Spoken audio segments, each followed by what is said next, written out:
Good afternoon. You're listening to the WCEG Network, Issues and Answers. I'm Norman A. Carter, Jr. Good afternoon. This is your host, Joe Flint of the People's Choice here on WCEGTalkRadio.com. And our program is Issues and Answers. We are WCEG, the Worldwide Community Empowerment Group. That's WCEG, where we speak life into the community.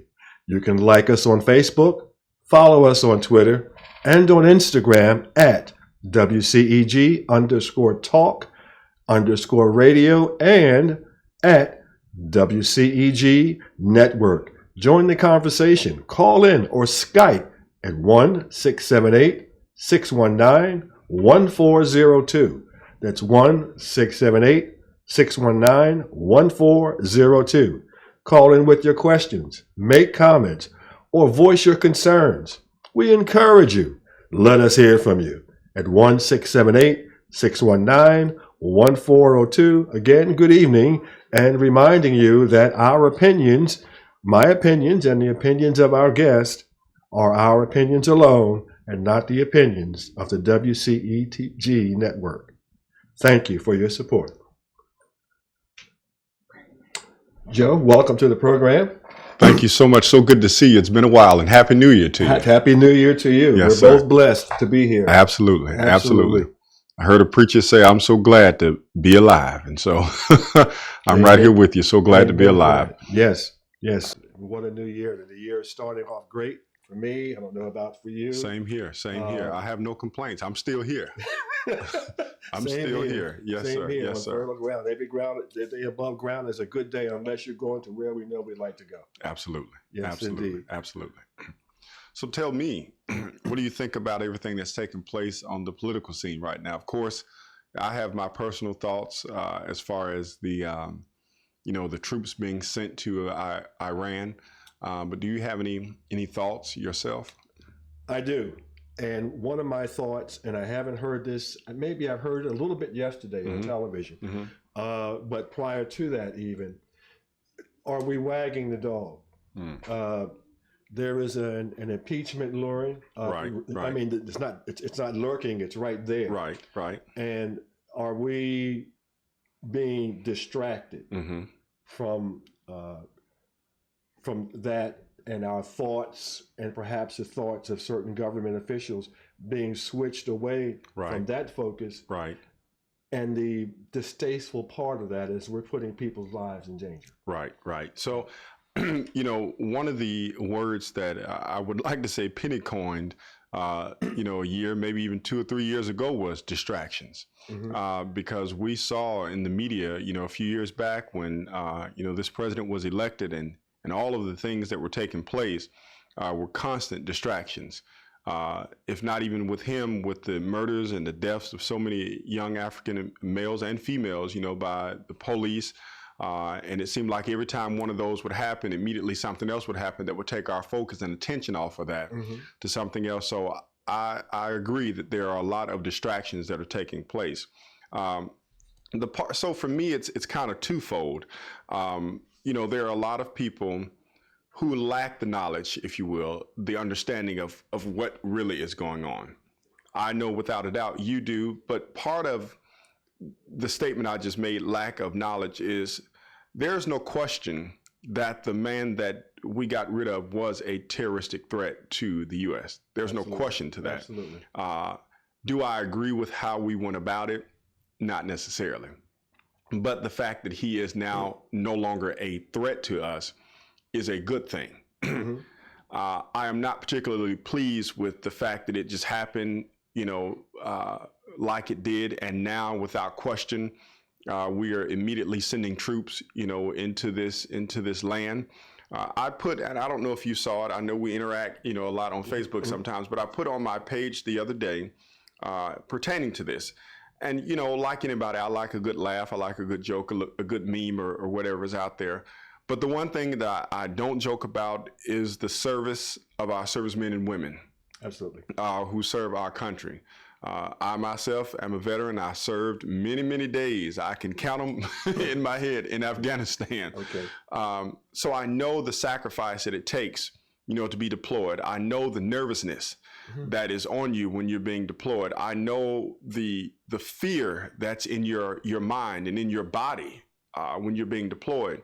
So despite the fact that, we don't, or a number of people don't care for President Trump, and despite the fact that we may not agree with how this happened, my focus has been, let's support our troops. Absolutely. That's where the push comes from me. Granted, if it was Trump, if it was Obama, if it was Clinton, if it was Bush, whomever the president is, for me, the executive office doesn't matter when, well, it does, but it doesn't matter when we're deploying men and women to serve our country in a foreign land.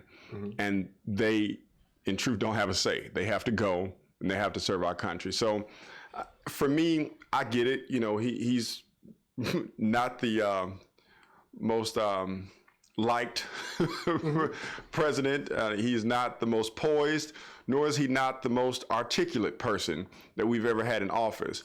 But I put all of that aside to focus on the troops and the ones that are going over there to serve our country, despite the fact that I don't particularly agree with how it happens, but I got to support them. And that's where, for me, the focus is. And I speaking for, I just had a granddaughter who was just honorably discharged from the Navy. And one of the problems I see, and I'm sure you can relate to this, is that it was a chain of command. Right. That was pounded into our heads.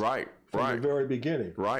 That chain of command at the top has been changing. Much, much too rapidly. And one of the things that the public may not understand, especially those who have not served in the armed forces, you need to have confidence that your commander-in-chief is putting you in harm's way for a good reason. That it's not for some politically expedient means. That's not in the service of bettering our lives here in this country. Because that's why people enlist. They may not say that initially. Yes. But there's no way that you can get past basic training, and that not be in the forefront of your mind. Correct. When I deployed to Afghanistan, I can remember that there were so many, and I was young. I was, in my early 20s, and I can remember so many, young people saying, I didn't sign up for this, and I was asking them, what do you think that the military does? This is what we do. That's the whole purpose of a military, to protect, and defend our country. But I agree with you wholeheartedly. No service member wants to go to war or enlist in the military with the thought that the commander-in-chief is going to put them purposely in harm's way. Correct. Now, we know that war is inevitable. It's going to happen. We're spiritual people. We know that there are going to be wars and rumors of wars. We know that wars are going to take place. But again, nobody wants to go into a war where we weren't prepared for it. Now, in the military, they always tell you to train as you fight. This is something that we hear constantly: train as you fight, train as you fight. So I don't know, what other preparations were taking place prior to this. Now, they sent a lot of the special forces. Now, special forces out of Fort Bragg, 82nd Airborne, is always ready. That's their whole job. They stay ready. They know this, so there's no question for them. But even I still question, was this just too quick that we're already deploying, troops there? Granted, we need to protect the U.S. Embassy. We need to make sure that the people are there. But is it necessary to send this many people at this one time to do this? Or back to your original, a statement from this, how much of this is really a distraction to pull away from the impeachment proceedings that have already, technically he has already been impeached in the House. Absolutely. So now it's a matter of the Senate, doing, but as I've shared with people, and people always question, you say, Joe, I don't know if you're Democrat or Republican. Sometimes you talk so conservative, and sometimes I said, it's not a matter of my political stance, because in truth, I'm an independent. There are some Democrats that I love, and there are some Republicans that I love. There are some Democrats I'm not a fan of, and there are some Republicans I'm not a fan of. But when you look at it, if you pay attention to this type of thing, you kind of understand and know what's going to happen. You already, in my opinion, and I may be wrong, there may be a lone horseman out there that may change their mind. But I already knew, or in my mind, I already believed that there's not going to be an impeachment of him in the Senate. And even if it is, I don't believe that they will bar him from being able to ever run for office again. I'm sure you're aware, and I know that you're aware, that, you know, in the history of the U.S., no president has been removed from office in impeachment. Whether we particularly like this president or agree with him or not, unless, you know, the senators just completely decide that what he did was wrong, which we know it was wrong, but this is, for me, this is where party politics becomes a problem. I'm no longer a fan of party politics. In truth, I really think it needs to be abolished and done away with. I join you 100%, 100%. Because this is the problem. When one set of people have control, no matter what it is, they're going to maintain control. Whether you like President Obama or not, when President Obama got elected, Democrats had control of everything. What they do, they ran every piece of legislation they possibly could get through because they knew they had control to do so. When a Republican comes into office, if he and his administration has control of it, they're going to run every piece of legislation through because they have control. There's no such thing as bipartisanism in our nation's capital. And because of that, we face what we're dealing with right now, whether or not the president will be completely removed from office. And it's just unfortunate because politics plays a bigger part in this than policies. People are no longer paying attention to policies. They're no longer looking at, you know, and as I'm talking, I'm thinking about the fact that the very reason why he was impeached, because he put us in harm's way. Exactly. Exactly. And now you're going to a war, and this just hit me. You know, this, as a preacher would say, "Thank you, Lord, for that." While you're preaching, thank you, Lord, for that. But you just put us. You technically put us in harm's way by, you know, doing a quid pro quo. You know, with what's the country? Iran? No. The reason why we're impeaching him is it Turkey? Ukraine. Yes. So, and now here we are, technically in harm's way again, in Iran. So that just dawned on me. Well, in your train of thought with this, and I've talked about this on Facebook a lot, with the people aligning themselves to say that, you know, I'm a staunch Democrat, I'm a staunch Republican.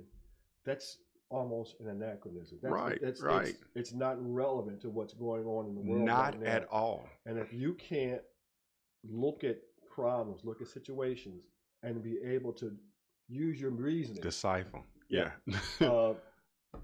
you're lost. Right. Not only are you lost, but you become a victim of the people who deal in those dogmas. Right. Because there's nothing progressive by adhering to any one particular dogma. Pull your mic closer to you. Yeah, no, just turn around a little bit. Oh, gotcha. You were facing it directly. Gotcha. Your voice was going that way. Gotcha. Okay. So, but you're completely right. You know, if you're only looking at it from a party stance and not from a mindfulness, yes, then you have missed the boat. And so for me, that's where I have become when it comes to politics. I look at it from, you know, he's been on the People's Choice several times, a guy by the name of Robert Lee, who I have the greatest respect for. I met him. Oh, yeah, that's right. I was going to bring him up. Right. You know, and he talks about how, and this is what I love about him, you know, and he's a Republican, and he'll be the first to tell you. But he says that what matters to him is, which I agree wholeheartedly, who is taking care of my backyard? Who's, you know, making sure that all of this stuff where I am is being, I'm concerned about my family's welfare. Absolutely. What do I need to do to make sure that they're taken care of? And so that is, for me, where my politics is now. It's no longer on the party. I really hate party politics. I will tell you, a few weeks ago, I literally was researching the political parties from the start of the U.S. And I said to myself, I think I just need to start like something completely different. There was a program on, I believe, PBS several months ago that did a analysis of the political parties going back from the beginning. Right, right. And it's amazing if people say, well, you know, I was I've been a Democrat all my life. I'm Democrat this, or I'm a Republican all my life, Republican this. Look at the histories of those parties. Look how their philosophies changed over the years. Listen, 2 nights ago, again, I was still researching this. And one of the things that made me, now we just moved, we just got a new house down in Jonesboro. And as I was looking, you know, as I'm riding down the road and I'm looking at all these areas of Eugene Talmadge, you know, here in Georgia, right. Yes. So I'm looking at all these names, and of course I knew who he was, but, and I'm like, what made me go to research, because I never knew exactly what part of Georgia he was from. So I said, he must be from this area, because there are a lot of areas around here. So I went and found that he was from Hampton, Georgia. That's so not far from where I am. So Clayton County area, Henry County area. And so in more research, you know, when I start reading stuff, I keep going further back. And the very thing that immediately jumped out at me was, and this is what people fail to realize, and to your point, how these parties change over the years, Eugene Talmadge was a Democrat. Yes. And so was his father a Democrat. And so were all of these, because in truth, Georgia had not had a Republican governor until I want to say it was Sonny Perdue. I think prior to Sonny Perdue, every other governor had been a Democrat. By name. Senator Perdue was the first Republican that Georgia had had in maybe 100 years, technically by name, name. And so when I look back at that, the very thing that he was a Democrat, a registered Democrat, but he was also a segregationist who believed in the separation of black and white. As a matter of fact, he campaigned for the schools. He wanted the schools to be closed rather than for us to attend schools together. This was a Democrat. So what to your point, what people fail to realize is just that party stuff doesn't always mean what it means. Just like a lot of Republicans will say, well, we're the party that freed the slaves. No, you're not the same people. Exactly. You're not the same people that did that. The Republican Party under Lincoln, did do it, but you're not the same group of individuals. As a matter of fact, the Eugene Talmadge Democrat is the Republicans of today. And they don't believe that. And I have to explain to people, a lot of people, especially us, that Dixiecrats. Ooh, I was going there. Dixiecrats were a real thing. And they were what some people would consider today's Republicans. Exactly. To that same point, and I often talk about this, and I got into this frame of mind by talking to a person who I look upon as being a religious scholar. You look at the Dixiecrats in the Bible Belt and look how that morphed into what you have today called the evangelicals. Right. That's exactly right. These are your Republicans. Yes. And there was an article that I read, I guess it's about 2 years ago, by a gentleman who was a survivor of the Holocaust, who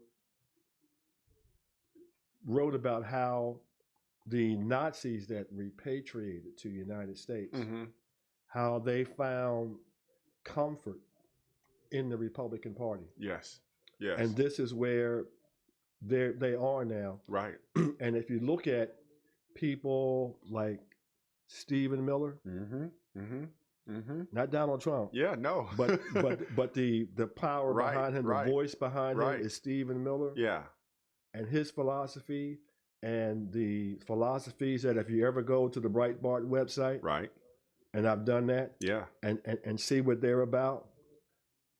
I just don't understand how anybody, as particularly people of color, can align themselves with that group of people.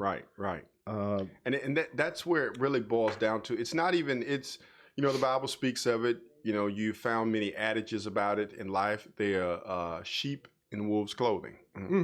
or wolves in sheep's clothing. Wolves in I'm sorry, I sheep's said clothing, yeah. wolves in sheep's clothing. Parading around and trying to make you feel that they're really for you when they're not. And it's unfortunate, that we live in a time that is just so, you have to be conservative with everything you're doing because you don't know what's about to happen. Exactly. And I don't mean conservative in the term of, and I know that you understand, but I don't mean conservative in the term of being a Republican, but you have to be conservative in your ways, in considering what tomorrow can bring, because America is doing some very different things. That, when people ask me, I'm a native, born and raised here in Atlanta, and people often ask me, do you like all the stuff that you see in Atlanta and so on and so forth? I said, well, it's not the place I grew up, but I love my city, and that's the same adage I have for America. It's not the place I grew up, Yep. but I love my country. Yes. It's definitely very, very different. In my, right at 40 years of living, it's very different. I can remember, and I tell my children this. My oldest daughter is 17, is about to be 18 this year, which is freaking me out because I'm about to have an 18-year-old child. I'm like, how did that happen? But when I was much younger than them, when I was 12, 13, 11, 12, 13, 14 years old, I could ride my bike everywhere. Everywhere. Yes. I used to take my bike on MARTA and go as far north as MARTA would go, as far south, as far east and west, and take my bike and work my way back home. Yes. That's how I learned the city. That's how I know Atlanta so well. But I wouldn't dare let them, I don't want, and, they're teenagers, able to protect themselves, but it's just so much happening. It's a different world. And I'm saying all this to say that, our leadership, no matter who it is, has to be, our current leadership has to focus on things that are taking place in our communities and that are affecting us. And that's just not happening with him. No matter what somebody thinks about him, whether they think he is God sent, whether they think he's that, the other, what I need or what I desire as a commander-in-chief, as a leader of the United States, is someone who cares about me. Now, granted, the policies of the president and things of that nature don't always trickle down to you immediately. It takes some time. That's why you should, pay attention to the elections that are taking place in your local backyard. But I at least want to know that the one that is at the helm of the ship, who is guiding the ship, does care that sex trafficking is, on a rampage here in Atlanta. It's awful. That sex trafficking is taking our young, and has for a long time. And I can't blame him. I don't blame anybody specifically, but these things are happening every day. I need you to speak on this. I need you to speak on the fact that, African Americans are still being killed by police and people are getting off. I need you to speak on the fact that people like Harvey Weinstein is walking, probably going to walk away free again, although they, apparently I think I saw that they, he got punished with some crimes or yeah, he's just been charged in LA. Right. But I need to know that the leader of this nation cares about everybody and not about his personal agenda. And that's important to me. Yeah. That's important to me. Granted, and I say this and people may not agree with me, I personally would like to get him in the room and have a conversation with him myself. Just to find out, is this really who you are?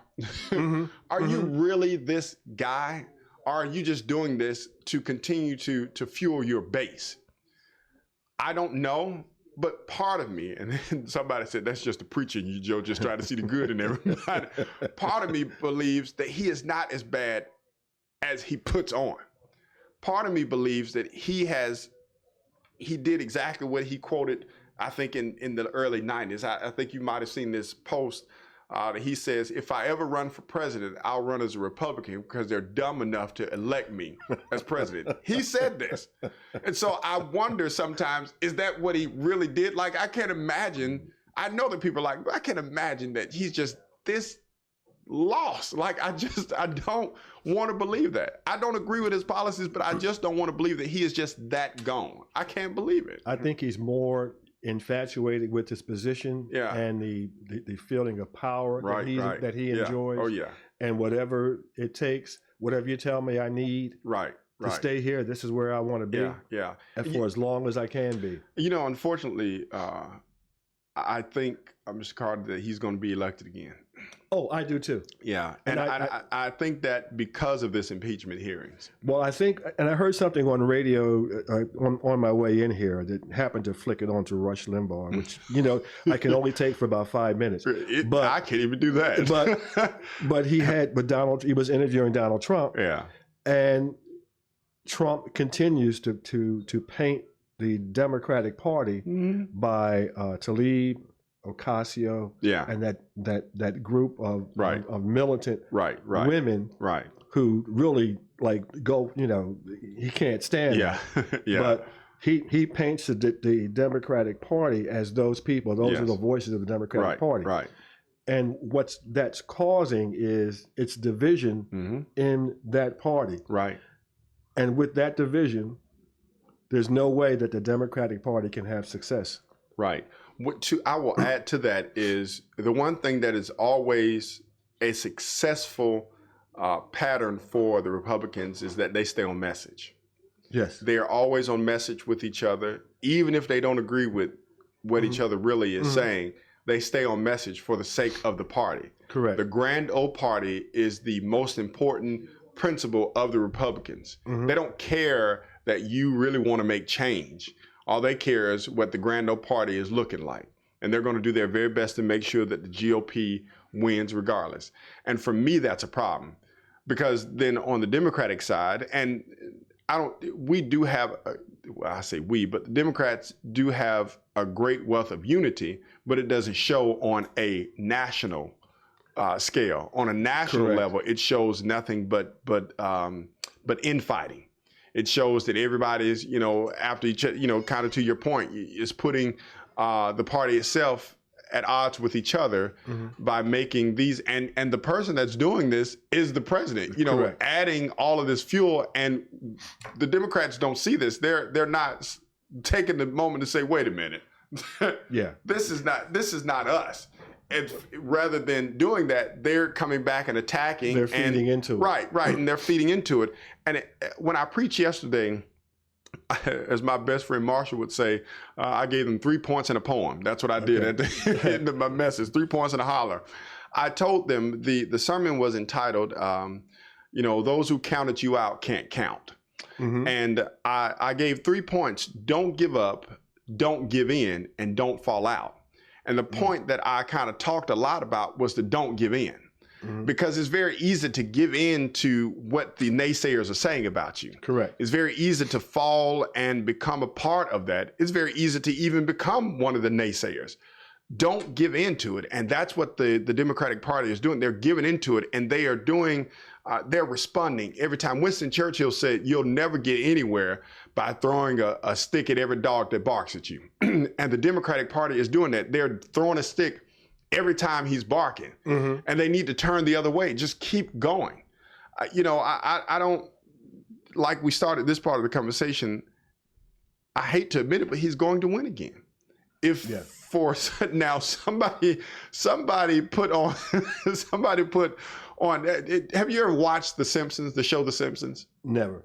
So The Simpsons has predicted a lot of, like, even before any of this stuff has happened, the writers of The Simpsons have predicted a lot of things that have happened. Now, do I believe in conspiracies and stuff like that? Not necessarily, but it's what Arsenio Hall would say, things that make you go, So The Simpsons have put a lot of stuff, years in the 90s, The Simpsons had, I think it was the 90s or early 2000s, The Simpsons had a show, or did a particular show, that showed Donald Trump coming down the escalator, announcing his presidency, showing him becoming the president of the United States, long before he ever decided to become president. And there are other stuff. Please go back and Google this, research. You'll see there have been a lot of predictions that The Simpsons have done.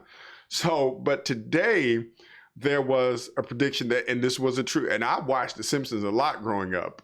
And The Simpsons did one that showed that he would be, and I know, again, these are not the views of WCEG. These are Joe Flint, said that he would be assassinated for fighting a war with the Middle East.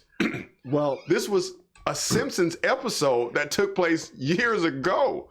not today. This was The Simpsons, and they've been predicting a lot of stuff. With Well, this one man. of the things that you brought up, and I was going to go there, Yeah. we kind of went in a different direction, was when you look at what basically works out into a government sponsored assassination Yeah. of a military leader in another country. Right. You've got to be expecting Right. some And blowback. They've already, I think it's up to $80 million for him. And this is not funny, but there have been people, it is funny, but it's not funny. It should be funny. But there have been people on Facebook saying, Alexa, point me in the direction of Mar-a-Lago, Florida, because they know that's where he is. And they're telling, there's like Iran, go to Mar-a-Lago, Florida. Just trying to, people are saying this is where he is. This is what he's doing. It's because a dangerous. Yeah, it's very dangerous. And and I don't agree on a lot of his policies or views. Right. On the other hand, I don't want to see any president of the United States I don't want to see that. I don't want to see that. Yeah. I went through that with Kennedy. Right. I was actually in the military when that happened. Wow. Yeah. And it was very uneasy. Yeah. Very uneasy time. I can only imagine, because then that makes you it kind of puts you to your point of uneasiness, but it makes you vulnerable. Exactly. It opens you up completely, because now, granted, that's the purpose of a succession line, to swear in the next person, but still the world sees that. And at that point, we are extremely vulnerable. Well, the point that happened then, and it's not talked about, but what was the fear then was that if they could have traced it directly back to the Russians, we would have gone to war. Right then. Right. And believe me, if that happens, where something like that should happen, and they're able to trace it back to any particular country as a government sponsored assassination, we're going to go to war. It's rough. And war. You're in the military. Right. That's why I was telling, that was my statement, on Facebook about that. War is not a funny thing. It's nothing to laugh about. It's nothing, because lives are being sacrificed every day at war. When I was in Afghanistan, and I talk about it a lot, it's therapeutic for me. It's therapeutic for a lot of service members. But I remember that we used to do something called the Fallen Comrade ceremony. And so Bagram Airfield, the main road there was called Disney Boulevard. It was named after a service member that died. His last name was Disney. And oddly enough, the first month or maybe 2 months that this Fallen Comrade ceremony was taking place, I was always inside the building. So I was never outside when it was taking place. So I never saw it. And it just so happened this day, I was outside walking along, going, I don't know if I was going to work or to our B hut, but they would always announce it over the intercom, that we're about to have a Fallen Comrade ceremony. And this was bringing the troops that had died from the morgue there and driving their bodies, flag draped coffins, back to the flight line to fly back to Dover Air Force Base here in America. And it was at that point, Norman, that I was on the street and I turned it, because we all had to turn and salute the bodies. And I realized, I was like, this is war. Like, this is not, I'm not at home on Martin Luther King or Bankhead. I'm in none of these. This is real war. Like, people are dying and people are shooting back. That's the thing. People are shooting back at you and not running. They're shooting and keep shooting. And it was at that point that I realized, like, this is a very serious thing. And so I think about, those, and that day it was 15 flag draped coffins that were coming back to the U.S. And I'll never forget just looking at those, saluting and looking at those coffins going, that could be me. Yep.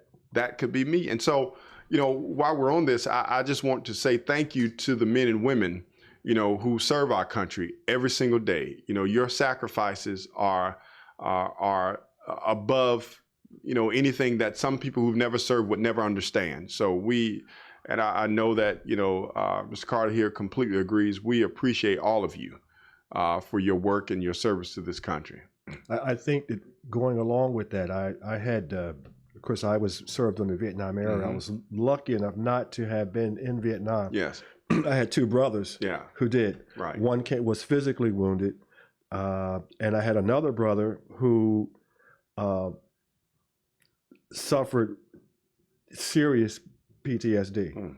Although it wasn't diagnosed as that. He became a hopeless alcoholic, unable to function, but he would go through these periods where he actually thought he was in the battlefield. It happens. And that's something that the people who have not experienced that have no understanding that these things become real. And I'm a living witness. You don't. Well, I can go back to biblical times. They remember that whenever the Jews went to fight and they came back from the fight, they couldn't go right back into the town. They had to spend about a month to decompress. And today we don't do that. They don't do it as long. We go right back. They brought us, back from Afghanistan, and I think we got back March 6th of that year. And we did the out processing, and a week, maybe 2 weeks later, we were back at home. There was there was no decompressing what had taken place. And so, I'm going back, I can remember that my children, my teenagers now, they were 3 and 2 when I came home. And I had no patience for them. Like I had no patience for anybody, but they were children and they were grabbing on me and holding on me. I'm like, get off me. Who are you?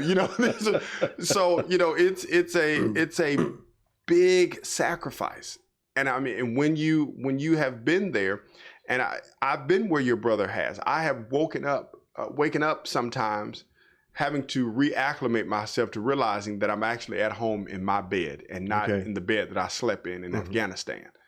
It's a scary feeling, because while I was in Afghanistan, bombs are going off every day. This stuff is happening every day. So, if I wake up at home and I'm still thinking I'm there, that's a problem. Yes. And, we're kind of segueing away from but I might add to that, the problem is bigger than that now. I think you even said your brother was never completely diagnosed with PTSD. Correct. And it's unfortunate because that's exactly what he had or has. Yes. And there are so many, persons that are working at the Veterans Administration now that don't really understand, they're basing it on, studies as opposed to what I'm telling you is the problem. Yes. That study is not my problem. I had a therapist that is no longer working at the VA, and I told I don't want to see her anymore because she's making my issue a general issue. And we're not here to talk about everybody. We're here to talk about Joe Flint. Exactly. And so it's amazing to me. But I can, go back to that. Our commander in chief has to make a point of that. Service members are coming back home every day. Even in this situation, we're going to come back home every day, and struggle with reacclimating to society. And there's just not enough, people say, oh, the VA is doing this and the VA is doing, and they're doing a better job than they've ever done before, but there's still so much to do. And the president can't, whoever he or she may be, can't put all the focus on one area. But that's why you have the secretaries in the offices that they're in. And that's why you have them focus better on these areas and make sure that the service members, make sure that the children, because PTSD is not just subjected to service members. People can experience people who were in September 11th, certainly have PTSD. The bombing at the Centennial Olympic Park, there's no question that people have that, but there needs to be a focus on taking care of our troops. There needs to be a focus on making sure that people have livable wages. There needs to be a focus on a lot of things. And he keeps taunting that more people are working since he's become president. Well, that may be true, but more people are working 2 and 3 jobs since you've become president. That's not the same thing as saying that people are working. I'm having to work 3 jobs to make up for 1. And that's not fair to anybody. And it should be, okay, I'm working my 8-hour job, I'm taking care of my family, and I'm able to do that. And it's unfortunate that inflation over America has gone up every single year. Or maybe not every year, but it goes up so often. And the very thing that will not move is the minimum wage. Who can literally live off of $7.25 an hour? Nobody. Nobody can. That's the minimum wage across the U.S. Now, states are having their own thing, but who can live off? Nobody can live off that and maintain a lifestyle.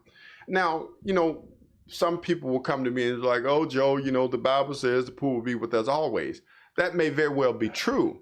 But the fact of the matter is we live in an extremely wealthy country. And there's enough. And if I don't agree with Bernie Sanders on nothing else, there's enough in that 1% to go around for everybody else. And it's unfortunate that we purposely take that verse and make it as a crush to say that they're supposed to be poor. And that's not the case. That's not the case at all. I can go on, Norman.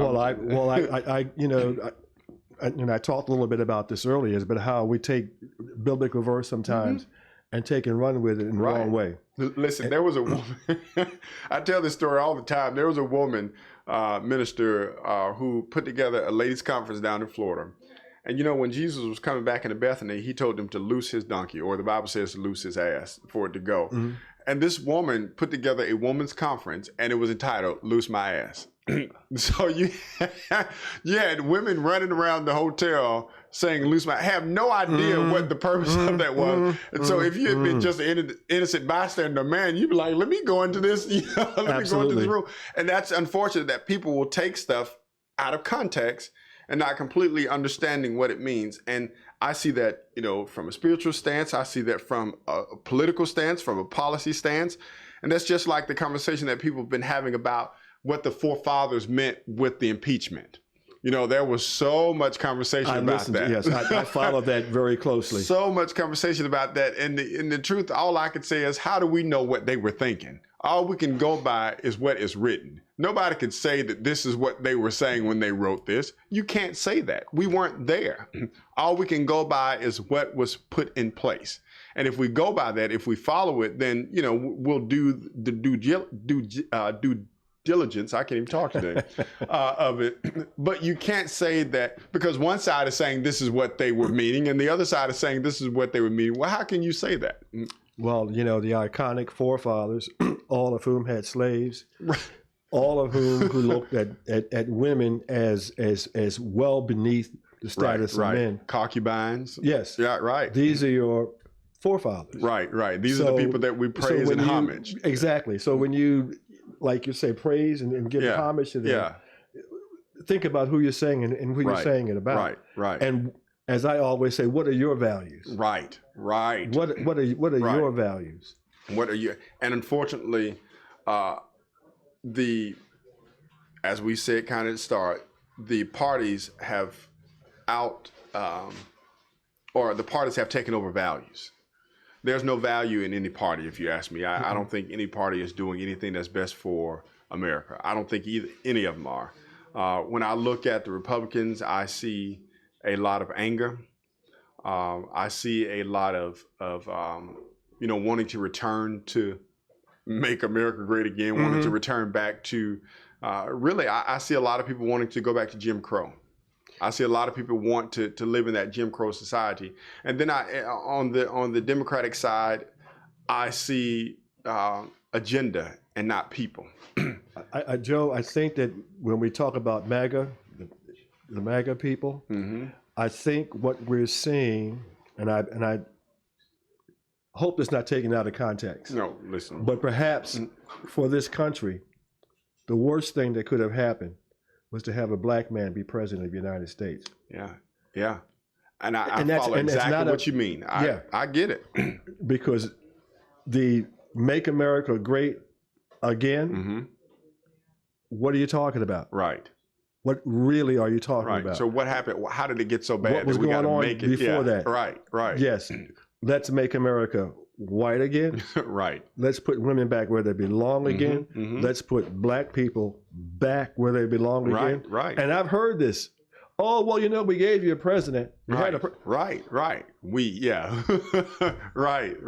It's dangerous. And history, particularly as it relates to President Obama, is being rewritten on a daily basis. Yes. It's rewritten before our eyes. Right. It's being rewritten by our current commander-in-chief and the people that are there. But I feel you, and I completely understand what you mean by it was the worst thing for us.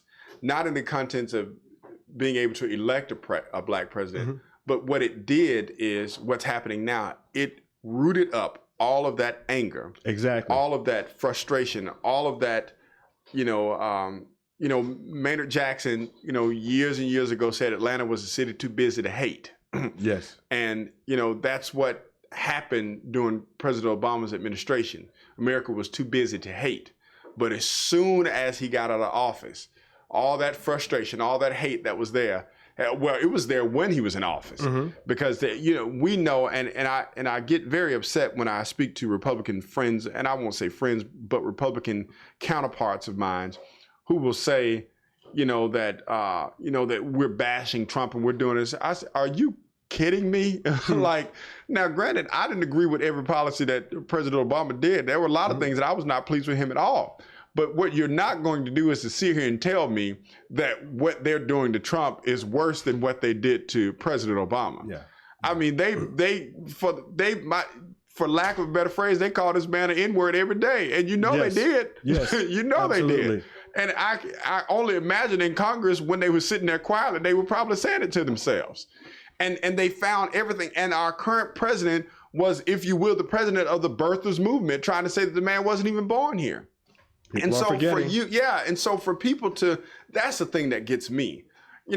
Again, I didn't agree with everything he did, but what you're not going to do is to compare apples to oranges. You're not going to say that we're treating Trump worse than you all treated President Obama. And that's far from the truth. Trump just said he is being treated worse than the witches of Salem. He sure did say, he sure did say that. Really? And the unfortunate thing is, he reminds me of, what was the preacher's name that took the people on the mountain to drink the juice? That's Jim Jones. Jim Jones. Drinking the Kool-Aid. Yeah, everybody's drinking, and the party is drinking his Kool-Aid. Because whatever this man says, he does. And all these people just going to fall out, because you got to know that at some point, this is not right. This is not right. You remember that before he became president, this is the man who said he could shoot somebody on Fifth Avenue and get away with it. And get away with it. Get away. Well, and not to mention, let's remember that Dick Cheney did it too and got away with it. He did. Got good away with it. How does that happen? Like, how do you do that? America is again, like Atlanta, it's not the place I grew up in. I don't know. Did you ever meet Reverend Love, Albert E. Love? Did you ever meet him? No, I have not. Reverend Love is I miss him already. I miss him so much. He was one of the greatest, in my opinion, one of the greatest minds of the civil rights movement. Now, granted, Reverend Love he'll tell you he never got a chance to meet Martin Luther King. He never got a chance to march specifically with him. Okay. But the work of the civil rights movement, Reverend Love embodied it, and he worked it every single day of his life. And so Reverend Love passed right before Christmas, and we just funeralized him on last Friday, I think it was. And the reason why I have the greatest respect for him is, one, he looked at everybody as an equal. He didn't care about your race, color, that, and the other. Of course, he pushed more for our community to get the just, but he wanted everybody to have a fair playing field. But the thing that made me respect him the most was when I was over voter registration and education for the Atlanta branch of the NAACP, I invited him to come and speak. And one of the questions was posed, why do you think younger generations don't like to vote? What do you think the issue is? Why won't they vote? And what he said is what defined him to me and what made me respect everything about him. He says, Joe, I'll tell you that, he didn't say Joe, but he was talking to the group. He says, I'll tell you that what happened in most of my generation is that once we got the right, we shielded our children so much from the fight of the right that we didn't educate them on the fight for the right. And he said, because of that, we dropped the ball. And he said those exact words, we dropped the ball on making sure they understand why it is so important. He said, unless, he went on to say something like, unless, your family was directly involved in it, you didn't care. And so when he said that, my eyes opened to finally somebody of that generation admitting that we didn't do enough to make sure that everybody else was there. And so that made me respect him even more because, and I'm not going to call any names, but there are enough civil rights people out there right now that will never say this. They'll never come out of their mouth and say, we didn't do enough. We have civil rights leaders now that are, you know, a lot of them are dying off. Yes. And the torch is not being passed. What do you want us to do? How can we pick up this mantle?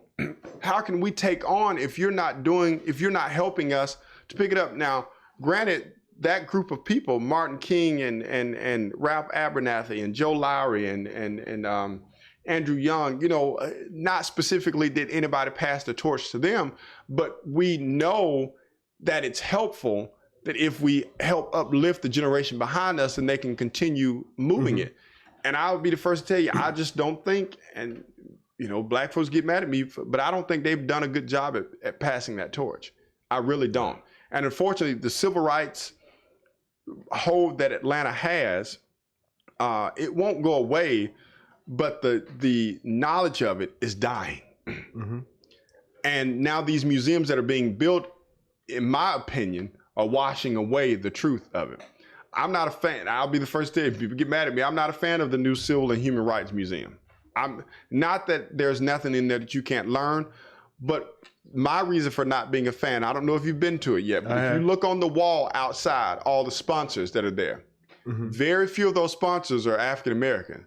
Those are the people that want you to put history based on what they say history is, not what we know the history is. I mean, look at, you get a chance, go back and look at those names. Those are the Koch brothers.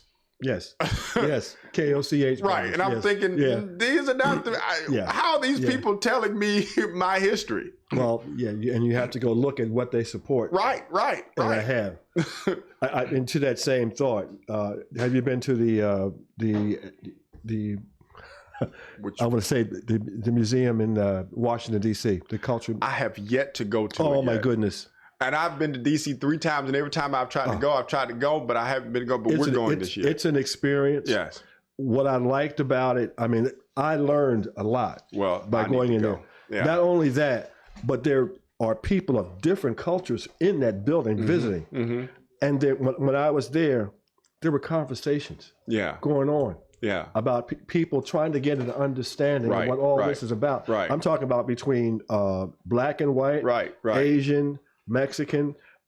Even I got into a very emotional conversation with a member of my wife's family who was just talking about the growth of the self-hatred. I sort of gotten into that during my broadcast. Yes, about where that's one of the big problems. And what we see is our young people have not worked out that self-hatred, that anger. I talked about that in my message yesterday as well. I gave the example of me in that, you know, growing up, and I know you've heard this adage, you know, if they got to be light, bright, darn near white, long-haired, or slender for us to like them. And I grew up with, not that my household was that way, but I grew up because my grandparents and so on and so forth, I felt that way. My mother and my sisters were much lighter than me. So I felt like I needed to get a light skin. I gotta get a light skinned woman because this is normal. And the self-hatred was real because in my mind, I'm saying to myself, and I thank God for deliverance, because in my mind, I wanted a light, bright, darn near white, long haired and skinny woman so my children wouldn't be as dark as me. You know, and it's unfortunate. But then I added to it yesterday at the church. I told him, then I found out that the black of the mirror, the sweeter the juice in the church. They would have been wrong when I told him that yesterday. But God had to remove that from me. Yes. And to your point, there is a lot of it still going on in our young people because we are not teaching them that what James Brown said, say it loud, I'm black and I'm proud. We're not teaching people that. Think about Judge Maybelline. Remember her? Absolutely. Why was she taken off the air? Yeah. Because she wouldn't straighten her hair. Yeah, she wouldn't straighten her hair and she was too dark. They didn't like it. You know, and it's unfortunate that America, society will whitewash everything that we've done. And I even had a conversation Saturday. I was in Mississippi with visiting some friends, and we went so in depth into the Bible, talking about how even the Bible has been whitewashed. That's a whole nother story. Yes. How it has been. I mean, it has been whitewashed to make you to believe that we are not even in there, that we don't even exist. I was talking on my program, and nobody heard me. Yeah. About how we had a question about Judaism being part of Christianity. Yeah. And not getting into all of that, Right. but one of the things I said we kind of forget that Moses was married to a woman from Cush. Right. Nobody Where wants was, where was she from? Right. Nobody wants to talk about that. Yeah. Nobody wants to talk about it. The preacher said at Reverend Love's funeral, and I know we got to get out of here, but he said when he was talking about the Bible, and I loved how he had every preacher in there on their feet. I mean, because he preached that message. But he talked about how God uses he said people that are a little off. Mm-hmm. He says because people who are in their right mind wouldn't do the stuff that God had them to do in the Bible. He says Moses, who couldn't talk, had a stammering tongue, and had killed somebody, done all this stuff. He gonna send Moses down here to talk to Pharaoh, not just anybody. We talking about big Pharaoh. You got to be a little off to go down here. He goes on. He says in Esther. He says Esther said, "If I die, let me die. I'm going to see the king." He said nobody with their right mind say I'm going to walk up here and see the king. He said you got to be a little off to do the work of God. I agree. And he pointed over there all the preachers. He said every one of them preachers right there. Look, that's what they are, and it's the honest to God truth, and not in a bad way, but you have to have a different type of faith and belief that you're going to do this stuff. And when it all comes to the end and everything that we do, we have to look at stuff, and you said it, from a moral standpoint, from a moral mindset. Everybody's not looking at stuff from their personal morals. People are looking at stuff from a what can I get out of it, a mindset. And I think that's what's happening with both parties. I really do. It is unfortunate. I pray for our troops. I pray for our president, whether people, agree with it or not. I pray that his mind is that he puts his mind on God and that he listens to the voice of God. But I know that if he was listening to the voice of God, he would he would speak differently. He would act differently. He would do differently, but I know that's not what's happening. So I pray for him every day. And I say that, and I will reiterate that, because a lot of Christians, a lot of church folks out here hollering, they can't stand them, but you still have to pray for them. Well, your Bible tells you to pray for your leaders. And we out here, you got church folks. Every day I talk about I don't like them, but if you are a follower of Christ, you have to pray for this man. And so I always differentiate. There's a difference between church folks and Christians. Huge difference. Huge difference.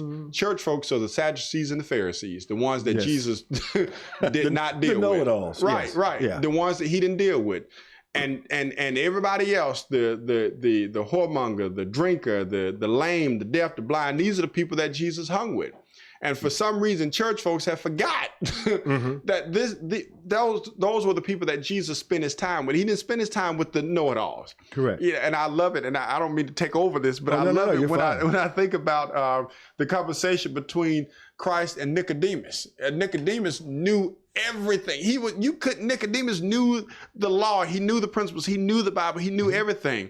And Nicodemus and Jesus having a conversation. And I always tell the church sometimes, I say, this ain't theology, it's Joe Flynnology. But I said, I can imagine in the conversation that, Nicodemus said, do you know who I am? I study, I teach. I'm the teacher, the ruler of the word. I know the word. And I laugh and I say, and Jesus like, okay, but do you know who I am? Correct, yes.